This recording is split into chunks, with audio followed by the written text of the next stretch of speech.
ईशा ये सब क्या है? ये शूज धोने के लिए बोला था ना मैंने तुम्हें, धोए क्यों नहीं तुमने ये? वो सॉरी गौरव, मेरे ना दिमाग से निकल गया। सब कुछ तुम्हारे दिमाग से निकल ही जाता है। टाइम पे सारी चीज मुझे याद दिलानी होगी तो तुम यहाँ क्यों बैठी हो? सॉरी। अब यहाँ बैठे बैठे मेरी शक्ल देखती रहोगी या मेरे लिए खाना भी बनाओगी? ऑफिस जाना है मुझे, लंच पैक कर दो मेरा।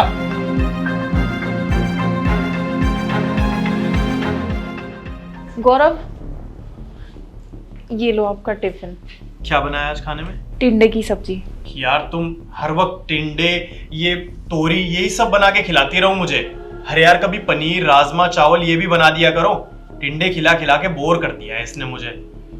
ठीक है। सुनो, ये ना मेरा मोबाइल ऑफिस जाते हुए रिपेयर के लिए दे देना। अब क्या दिक्कत हो गई तुम्हारे इस फोन में? इसका ना माइक में कुछ प्रॉब्लम आ रही है।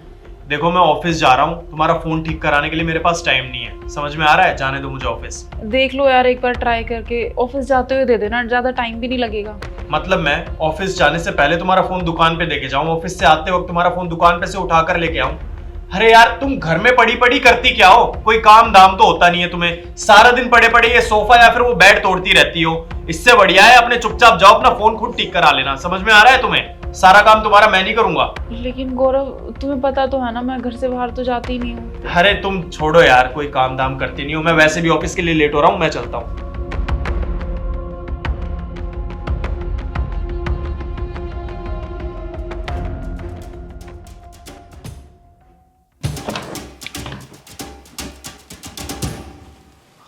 ईशा मैं घर आ गया।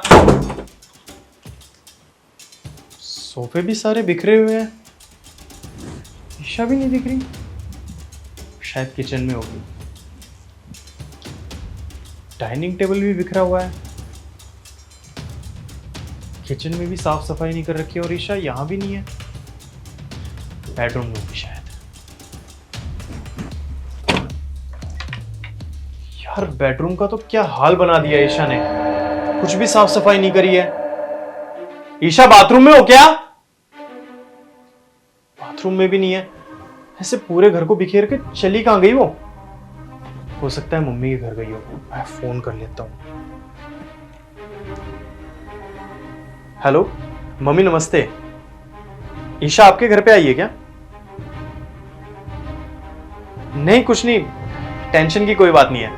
हाँ यहीं दूसरे रूम में होगी, मैं करता हूं। पता नहीं कहां चली गई है।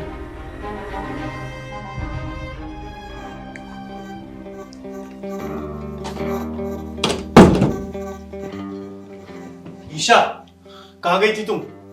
वो मैं फोन ठीक कराने गई थी। अरे तुम्हें कोई सेंस ऑफ रिस्पॉन्सिबिलिटी है या नहीं? तुम ऐसे बिना बताए कैसे जा सकती हो? मतलब तुम्हें पता भी है पीछे से यहाँ पर बैठ के मेरा क्या हाल हो रखा है। मैं तुम्हारा इंतजार कर रहा हूँ, मुझे ये नहीं पता कि तुम कहाँ गई हो। अरे बताना तो चाहिए था। ऐसे पूरा घर बिखरा हुआ है, तुम ऐसे कहाँ चली गई थी यार? सुबह तुमने ही तो कहा था कि ईशा तुम दिन भर कुछ नहीं करती, पूरा दिन ऐसे ही पड़ी रहती हो। तो मैंने नहीं किया कुछ भी।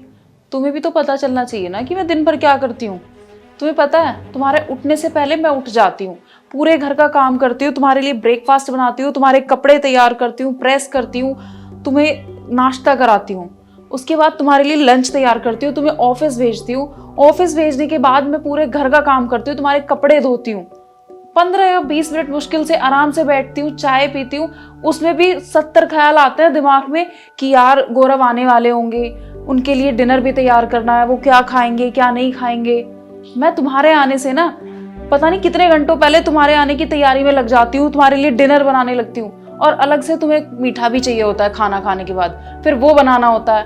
और ऑफिस से आने के बाद तो तुम्हें पता ही है कि मैं क्या काम करती हूँ। तुम सो जाते हो, उसके बाद मैं लेट सोती हूँ, पूरा घर का काम करके, बर्तन धो के, पूरा किचन समेट के, फिर सुबह की तैयारी करके, फिर भी तुम्हें लगता है कि मैं कुछ नहीं करती। और तुम्हें सिर्फ 1 सेकंड लगी ना बोलने में कि तुम दिन भर क्या करती हो। यार अगर तुम ही मुझे नहीं समझोगे तो बाहर वालों से मैं क्या उम्मीद रखूं। गौरव पता है, मैं दुखी नहीं हूं कि मेरे को ये काम नहीं करना, मैं बहुत खुश हूं इस काम में, बट एटलीस्ट तुम तो मुझे समझो ना। तुम बिल्कुल ठीक कह रही हो ईशा, मैंने बहुत ज्यादा गलत तुम्हारे साथ बिहेव किया। और तुम ये भी सही कह रही हो कि अगर मैं ही तुम्हें नहीं समझूंगा तो दूसरों से तो तुम क्या ही उम्मीद करोगी। मैं तुमसे वादा करता हूँ कि आज के बाद मैं तुम्हारे काम की भी उतनी रिस्पेक्ट करूंगा जितनी मैं अपने काम की करता हूँ। और तुम्हारे घर के कामों में मैं कोशिश करूंगा कि तुम्हारा हाथ भी बटा सकूं। I am really sorry Isha. कोई बात नहीं, बस तुम मुझे समझो, मुझे यही चाहिए और मुझे कुछ भी नहीं चाहिए। चलो तुम बैठो, मैं तुम्हारे लिए चाय ले आती हूँ।